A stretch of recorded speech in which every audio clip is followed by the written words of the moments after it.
မာဆုံးတင်ဆက်ပေးမယ့်သတင်းကတော့မြင်းချံမြို့ပေါ်ရှိစစ်တပ်အထိုင်စခန်းကိုစစ်ကူလာသောစစ်ကြောင်းကိုချားဖြတ်တိုက်ခိုက်မှုစစ်သား၄ဦးသေဆုံးပြီးကားတစ်စီးပျက်စီးတဲ့ဆိုတဲ့သတင်းကိုတင်ဆက်ပေးသွားမှာဖြစ်ပါတယ်။မန္တလေးတိုင်းမြင်းချံမြို့ပေါ်ရှိအကြမ်းဖက်စစ်တပ်အထိုင်စခန်းကိုစစ်ကူလာသောစစ်တပ်စစ်ကြောင်းကိုချားဖြတ်တိုက်ခိုက်ရာစစ်သား၄ဦးသေဆုံးပြီးကားတစ်စီးပျက်စီးခဲ့ကြောင်းမြင်းချံ21 Gorilla 4အဖွဲ့မှတာဝန်ရှိသူတအုပ်ကသတင်းဌာနကိုပြောကြားပါတယ်။ဒီဇင်ဘာလ25ရက်နေ့တွင်မြင်းချံမြို့အမှတ်18ရပ်ကွက်စစ်တပ်အထိုင်စခန်းကိုစစ်ကူလာသောစစ်သားများကိုတော်လှန်ရေးတပ်ဖွဲ့များကချားဖြတ်တိုက်ခိုက်ခဲ့ကြောင်းထိုတိုက်ခိုက်မှုအတွင်းအကြမ်းဖက်စစ်တပ်ဘက်မှ4ဦးသေဆုံးကကားတစ်စီးပျက်စီးခဲ့ကြောင်းတိုက်ခိုက်မှုပြုလုပ်ပြီးနောက်တော်လှန်ရေးတပ်ဖွဲ့ဝင်များအထိကိမရှိပြန်လည်ဆုတ်ခွာနိုင်ခဲ့ကြောင်းသိရပါတယ်။ကျွန်တော်တို့လက်နက်ခဲယမ်းတွေတင်စီရမိတာမရှိပါဘူး။အဲ့ဒီတိုက်ခိုက်မှုမှာစစ်ခွေးလေးကောင်တေးပြီးကားတစ်စီးကိုဖျက်ဆီးနိုင်ခဲ့ပါတယ်။တိုက်ပွဲဖြစ်နေတုန်းစစ်ခွေးတွေထက်ရောက်လာလို့ကျွန်တော်တို့ရဲဘော်တွေအထီးကမရှိပြန်လည်ဆုတ်ခွာနိုင်ခဲ့တဲ့ဟုမြင်းချံ21 Gorilla 4အဖွဲ့မှတာဝန်ရှိသူကပြောဆိုပါတယ်။အဆိုပါတိုက်ခိုက်မှုကိုမြင်းချံ21 Gorilla 4 MTGF မြင်းချံခရိုင်တပ်ရင်းနှင့်တပ်ခွဲ2တပ်ခွဲ3မြင်းချံခရိုင်တပ်ရင်း1မြင်းချံခရိုင်တပ်ရင်း9နဲ့အတူပူးပေါင်းမဟာမိတ်များကလှုပ်ဆောင်ခဲ့ခြင်းဖြစ်ကြောင်းသိရပါတယ်။အလားတူမြင်းချံမြို့နယ်အတွင်းရှိတော်လှန်ရေးတပ်ဖွဲ့များကဒီဇင်ဘာလ21ရက်28ရက်နေ့31ရက်နေ့တို့တွင်မြင်းချံမြို့ပေါ်ရှိစီးချံပြည်သူစစ်ကိန်း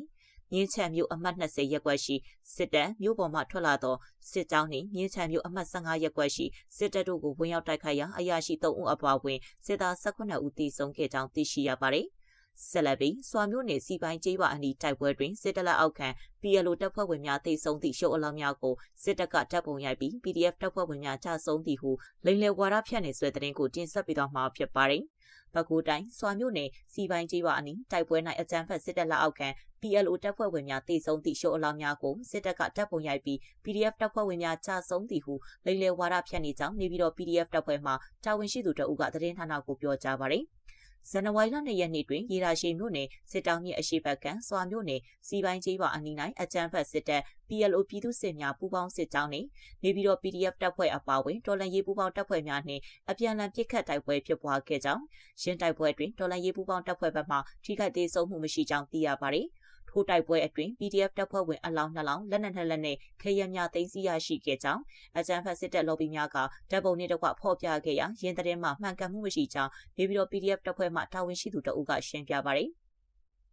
အဲ့ဒီသတင်းကမှန်မှန်ဘူးဘောမ channel တွေကလိန်တင်တာစွာမျိုးနယ်စီပိုင်းတိုက်ပွဲကကျွန်တော်တို့တွေနဲ့ဖြစ်တာပြီးခဲ့တဲ့2ရက်နေ့ကအဲ့ဒါတွေကခွေးဘက်ကလိန်တင်တာအဲ့ဒီတိုက်ပွဲမှာပစ္စည်းလဲသိမ်းဆည်းရရှိသွားတာမရှိဘူးစွာမျိုးနယ်စစ်တောင်းမြစ်အရှိဘက်ကစီပိုင်းကျေးရွာမှာတိုက်ပွဲဖြစ်တာရှိတယ်ဒါပေမဲ့ပကဖရော PDF တပ်ဖွဲ့တွေရောလုံးဝကြဆုံးတာမရှိဘူးအဲ့ဒါလိန်တင်နေတာတိကျတာကတော့ပကဖတွေ PDF တွေထိခိုက်ကြဆုံးတာမရှိဘူးလက်နဲ့ခရမ်းတွေသိမ်းဆည်းရရှိခဲ့တာလည်းမရှိဘူးပြည်သူလည်းမဟုတ်ဘူးလက်နဲ့ခရမ်းတွေကလည်း PDF တပ်ဖွဲ့တွေရဲ့လက်နဲ့ခရမ်းတွေမဟုတ်ဘူးဟုနေပြီးတော့ PDF တပ်ဖွဲ့မှတာဝန်ရှိသူတအုပ်ကသတင်းဌာနကိုပြောကြားပါတယ်။ရှင်းတိုက်ပွဲအတွင်းပါဝင်လာသည့်စစ်တပ်လက်အောက်ခံ PLO ပအို့ပြည်သူစစ်တပ်ဖွဲ့ဝင်များသည် PDF တပ်ဖွဲ့များဝစ်စင်လေးရှိသည့်ဖရဲသည့်ပျောက်ကြားကွက်ယူနီဖောင်းများဝစ်စင်ကလိုက်ပါလာခြင်းဖြစ်ပြီး၎င်းတို့တိုက်ပွဲအတွင်းသေဆုံးသွားသည့်ရှုပ်အလောင်းများလက်နဲ့ခရမ်းများကိုတပ်ပုံရိုက်ခါစစ်လော်ဘီ channel များကဝါဒဖြန့်နေခြင်းဖြစ်ကြောင်းသိရပါတယ်။အဲဒီတိုက်ပွဲဖြစ်တဲ့နေ့က PLO ပအို့တွေပါတယ်။အဲဒီပအို့တွေက PDF ယူနီဖောင်းလိုပဲဖရဲကွက်တွေဝစ်စင်လာတ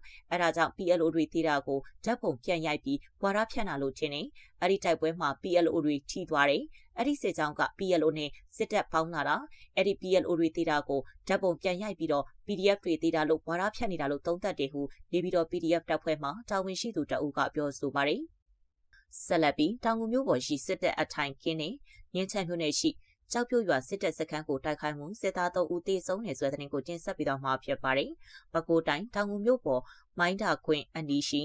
အကြမ်းဖက်စစ်တပ်အထိုင်ကင်းကိုဖောက်ခွဲတိုက်ခိုက်ခဲ့ကြောင်းအထူးမျိုးပြပျောက်ကြားတပ်ဖွဲ့တောင်ငူမှတာဝန်ရှိသူတအုပ်ကသတင်းဌာနကိုပြောကြားပါတယ်။ဇန်နဝါရီလ4ရက်နေ့ည9:42မိနစ်ခန့်တွင်တောင်ငူမြို့ပေါ်၌အကြမ်းဖက်စစ်တပ်ကမိုင်းတာခွင်အတွင်းဦးစီးကျင်းပနေသောလွတ်လပ်ရေးပွဲကိုလုံခြုံရေးယူပေးထားသောစစ်တပ်အထိုင်ကင်းကိုအနီးတွင်တော်လှန်ရေးတပ်ဖွဲ့များကဖောက်ခွဲတိုက်ခိုက်ခဲ့ခြင်းဖြစ်ကြောင်းထိုတိုက်ခိုက်မှုအတွင်းအကြမ်းဖက်စစ်တပ်ဘက်မှထိခိုက်ဒေဆုံးမှုအခြေအနေကိုအတည်ပြုနိုင်ခြင်းမရှိသေးကြောင်းသိရပါတယ်။မနေ့ကညပိုင်းကမိုင်းတာခွဲထဲမှာစစ်ခွေးတွေကလွတ်လပ်ရေးနေ့ဆိုပြီးပွဲလုပ်နေတာကိုလုံခြုံရေးယူပေးနေတဲ့စစ်ခွေးအထိုင်ကင်းအနီးမှာအင်အားပြင်းအဝေးထိန်းမိုင်းနဲ့ဖောက်ခွဲတိုက်ခိုက်ခဲ့ပါတယ်။ စစ်ခွေးတွေထိခိုက်မှုရှိမရှိဆိုတာကတော့အတိမပြုနိုင်သေးပါဘူးစစ်ခွေးတွေညီကုန်းမချုပ်သေးတဲ့၍ရင်ဆိုင်တိုက်ခိုက်သွားမယ်လို့အတိပေးပြောချင်ပါတယ်ဟုအထူးမျိုးပြပျောက်ကြားတပ်ဖွဲ့တောင်ငူမှတာဝန်ရှိသူကပြောဆိုပါတယ်အဆိုပါတိုက်ခိုက်မှုကိုတောင်ငူမြို့ဒေသဆိုင်ရာအထူးမျိုးပြပျောက်ကြားတပ်ဖွဲ့နှင့်တောင်ငူမြို့ပြည်သူ့ကာကွယ်ရေးအဖွဲ့ပကဖတို့ကပူးပေါင်းလှုပ်ဆောင်ခဲ့ခြင်းဖြစ်ပြီးတော်လှန်ရေးရဲဘော်များထိခိုက်မရှိပြန်လည်ဆုတ်ခွာနိုင်ခဲ့ကြောင်းသိရပါတယ်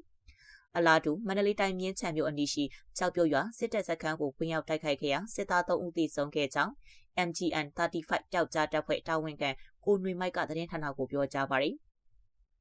ဒီဇင်ဘာလ26ရက်နေ့နနက်7:15မိနစ်ခန့်တွင်မြင်းချံမြို့အနီးရှိကြောက်ပြုတ်ရွာ၌အင်အား35ဦးခန့်ဖြင့်အထိုင်ကျတပ်ဆွဲထားသောစစ်တပ်စခန်းကိုပြည်သူ့ကာကွယ်ရေးပူးပေါင်းတပ်ဖွဲ့ကဝင်ရောက်တိုက်ခိုက်ခဲ့ရာအပြန်အလှန်ပစ်ခတ်တိုက်ပွဲမိနစ်90ခန့်ကြာမြင့်ခဲ့ပြီးစစ်သား3ဦးသေဆုံးက9ဦးအပြင်းထန်ဒဏ်ရာရရှိခဲ့ကြောင်းသိရပါတယ်။စခန်းသိမ်းပိုက်ခါနီးမှပြန်ဆုတ်လာခဲ့ရတာမြို့နယ်ကလည်းနီးခမရ15တက်နယ်ကလည်းနီးကပ်နေတော့စစ်ကူတွေအမြန်ရောက်လာလို့ပါ။စခ3ဦးသေတယ်9ဦးဒဏ်ရာရတယ်ဒဏ်ရာရတဲ့ထဲမှာ2ဦးကပြင်းထန်တယ်လို့သိရတယ်။လက်နဲ့ခရမ်းတွေသိမ်းဆည်းရရှိခဲ့တာမရှိပါဘူး။ကျွန်တော်တို့ PDF တပ်ဖွဲ့တွေအနေနဲ့စစ်အာဏာရှင်ကိုအမြန်ဆုံးအဆုံးသတ်နိုင်ဖို့ကြိုးစားနေပါတယ်။မိဘပြည်သူတွေအနေနဲ့စိတ်သက်မကြပါနဲ့ကျွန်တော်တို့ PDF တွေအားလုံးစစ်အာဏာရှင်အမြင့်ပြတ်တဲ့အထိတိုက်ပွဲဝင်သွားမယ်လို့လည်းဂရုပြုပါတယ်ဟု MGN 35ပျောက်ကြားတပ်ဖွဲ့တာဝန်ခံကိုနွေမိုက်ကပြောဆိုပါတယ်။အဆိုပါတိုက်ခိုက်မှုကို MGN 35ပျောက်ကြားတပ်ဖွဲ့မြင်းချံ Black Tiger MVD ပြည်သူ့ကျေတပ်ဖွဲ့တပ်ဖွဲ့နှင့်မြင်းချံ Danger Dynamite တပ်ဖွဲ့တို့ပူးပေါင်းကတိုက်ခိုက်ခဲ့ခြင်းဖြစ်ပြီးပြည်သူ့ကာကွယ်ရေးတပ်ဖွဲ့ဝင်များအထိကိမရှိပြန်လည်ဆုတ်ခွာနိုင်ခဲ့ကြောင်းသိရပါတယ်။